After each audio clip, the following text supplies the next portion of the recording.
I think we're moving increasingly to a world in which democracy as a form of organizing societies and free markets, capitalism as a way of organizing the economies is spreading.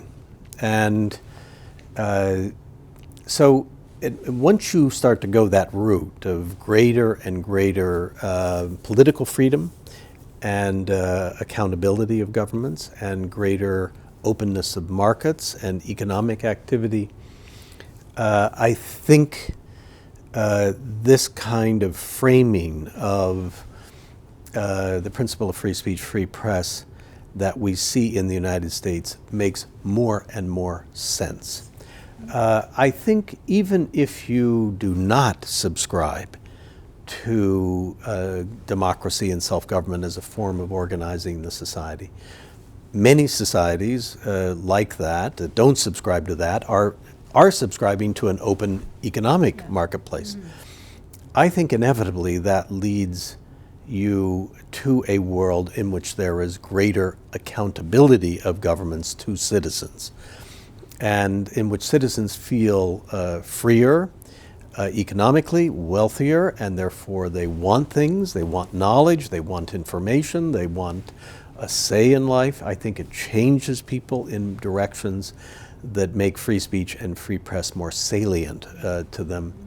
I think it's also the case that as you move from a mercantile economy based around exports and resources to a more creative economy, a more, sort of creating a larger middle class and economically advantaged society, the more you will be dependent in the world economy on innovation.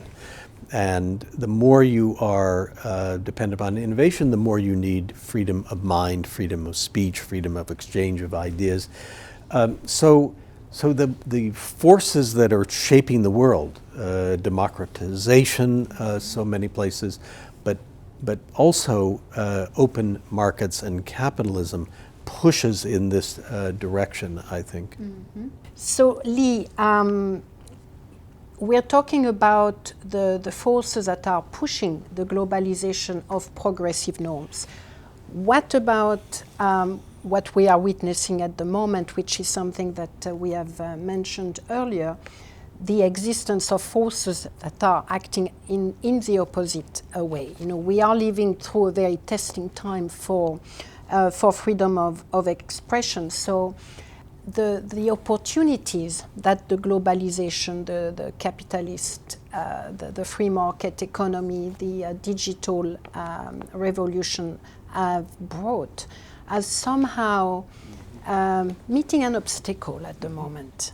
How do you make sense of what is not logical? We should be living through a period of increased freedom of information, free flow of information.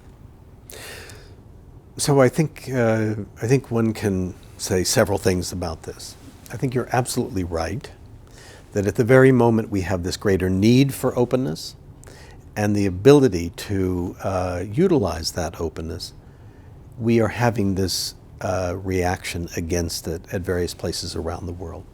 The rise of illiberal democracies, as they're called, or the rise of straight authoritarianism, and extraordinary censorship and repression. How does one think about this? Well, I think one thing one can say is that the first may be bringing about the latter. That is, the repression is in part itself based on fear that the openness is a direct challenge to their interests. So in one sense, I'm not surprised. I mean, I've said before in our discussions that intolerance is natural. Free speech, counterintuitive. All of those themes play out here too. So we should expect to see this kind of resistance. But the very power of the openness that's happening, people's desire for it, the need for it, the ability to have it, is itself bringing about fear in some people and some sectors, governments in particular, who then exercise this. The second thing I'd say is that it's very important, I think, to look at the totality of expression in the world. We tend to focus on the instances of repression and censorship. This newspaper has experienced this government prosecution of these journalists, and that's, of course, bad and terrible. But at the same time, tens of thousands, maybe millions of people have suddenly got access, received access through being able to purchase a smartphone or a computer, and now have access to vast amounts of information and ideas that they didn't have before.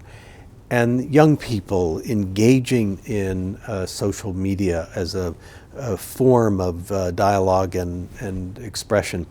So at the very moment when we have instances of severe repression, we also have a spread of openness and information access that is incredible. All that said, we have very deep and big challenges. If you believe in freedom of expression, if you believe in that, as we think of it, I think it's hard to avoid the conclusion that it's going to require immense amount of work in order to achieve it under current circumstances. Yeah. Well, Lee, thank you very much for sharing your thought with us.